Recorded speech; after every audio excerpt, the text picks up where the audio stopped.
அடுத்த கட்ட நடவடிக்கையா விஜய் அவர்கள் குதிச்சிருக்க அடுத்த இடம் என்னன்னு தெரியுமா? அரசியல். அந்த விஷயம் தான் இப்ப சோஷியல் மீடியால பயங்கரமா வைரல் ஆயிட்டு இருக்கு. அத பத்தி இந்த வீடியோல நம்ம இப்போ தெளிவா பார்க்கலாம். தமிழ் சினிமால இன்னைக்கு டாப் ஹீரோ லிஸ்ட்ல ஃபர்ஸ்ட் இருக்குது நம்ம தளபதி விஜய் அவர்கள் தான். இவரோட நடிப்புக்கு ரசிகர்களுக்கு பட்டாலும் எக்கச்சக்கமான பேர்கள். அது மட்டும் இல்லாம மக்கள் மத்தியில இவருக்கு நல்ல ஒரு பேருமே இன்னைக்கும் இருந்துட்டே இருக்கு. இதெல்லாம் ஒரு பக்கம் இருந்தாலும் தமிழ் சினிமாவில் இன்னைக்கு ரொம்பவே பிஸியா ஷூட்டிங்ல இருந்துட்டு இருந்த ஒரு பர்சன் அரசியல் மேல இருக்கிற ஒரு சில ஆசையினால இப்போ அரசியல் பக்கம் தாவிந்திருக்காரு. அது மட்டும் இல்லாம ரீசன்ட் பீரியடா மக்களுக்கு என்ன தேவை, எந்த நேரத்துல எதெல்லாம் தேவைப்படும் அப்படிங்கறத புரிஞ்சுட்டு நிறைய ஹெல்ப்பும் பண்ணிட்டு வந்திருந்தாரு. இது மட்டும் இல்லாம விஜய் தன்னோட ரசிகர்கள் மன்றங்களை மக்கள் இயக்கமா மாத்தி நிறைய நலத்திட்ட உதவிகளை பண்ணது மட்டும் இல்லாம இப்ப ரீசெண்டா சென்னையில வெள்ளம் வந்தப்ப கூட இவரு நிறைய நிதி உதவியும் பண்ணிட்டு இருந்ததை நம்ம பார்த்துட்டு இருந்தோம். இப்போ சினிமாவில் இப்போ ஹைப்ல இருக்க ஒரு பர்சன் அரசியல் மேல ரொம்ப இன்ட்ரெஸ்ட் வந்து அதை பத்தியே நிறைய இடத்துல பேசவும் ஆரம்பிச்சாரு.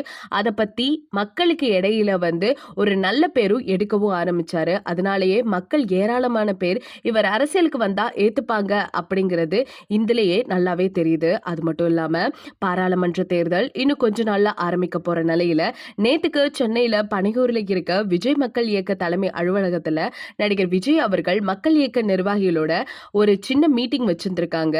அதுல நிறைய விஷயத்த பத்தி டிஸ்கஸும் பண்ணியிருந்திருக்காங்க. இதுல கட்சி இன்னும் ஒரு மாசத்துல ஆரம்பிக்க போறதாகவும், அது மட்டும் இல்லாம இந்த கட்சி ஆரம்பிக்கிறதுக்கு முன்னாடி எந்த கட்சியோட நம்ம சேரலாம், இல்ல நம்ம தனியாவே வந்து போட்டியிடலாமா அப்படிங்கிற டிஸ்கஷன்லாம் அந்த இடத்துல பேசப்பட்டதா சில தகவல்கள் இப்போ வெளியாகிட்டு இருக்கு. இது மட்டும் இல்லாம பொதுக்குழு உறுப்பினர்கள் கூட்டத்துல புதிய கட்சி ஆரம்பிக்கிறோம் அப்படின்னா கண்டிப்பா அது தொடர்பா நிறைய பேரை நம்ம மீட் பண்ண வேண்டியதா இருக்கும். அவங்க நிறைய பேர்கிட்ட சைன் வாங்க வேண்டியதா இருக்கும். ஸோ இது எல்லாமே முறைப்படி நடக்கும் அப்படிங்கிறத விஜய் சொல்லியிருந்திருக்காரு. இதெல்லாம் ஒரு பக்கம் இருந்தாலும் விஜய் மக்கள் இயக்கம் முறைப்படி அரசியல் கட்சியை பதிவு செய்யறதுக்கான நோக்கத்துல இவங்க எல்லாரும் இருந்துட்டு இருக்காங்க. கட்சியோட தலைவரா விஜய் வந்து தேர்ந்தெடுக்கப்பட்டது மட்டும் இல்லாம பொதுச் செயலாளர், துணை பொதுச் செயலாளர்னு நிறைய பேரை வந்து தேர்ந்தெடுக்கவும் பட்டிருக்காங்க. இது சட்ட விதிகளை எல்லாம் ஃபாலோ பண்ணி தான் இந்த கட்சியை வந்து நாங்க ஆரம்பிக்க போறோம். அது மட்டும் இல்லாம யாரை பார்க்கணும், எப்படி பார்க்கணும், இதுக்கான விதிமுறைகள் என்ன, இதை இப்படிதான் கொண்டு போகணுமா அப்படிங்கிற நிறைய விஷயங்களை நேத்தி கூட்டத்துல பேசியிருந்திருக்காங்க.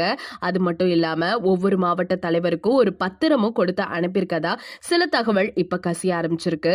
சோ விஜய் அவர்கள் அரசியலுக்கு வந்தா மக்களாகிய நீங்க ஏத்துக்குவீங்களா அப்படிங்கிற உங்களோட கருத்துக்களை மறக்காம நம்ம கமெண்ட் செக்ஷன்ல ஷேர் பண்ணிக்கோங்க.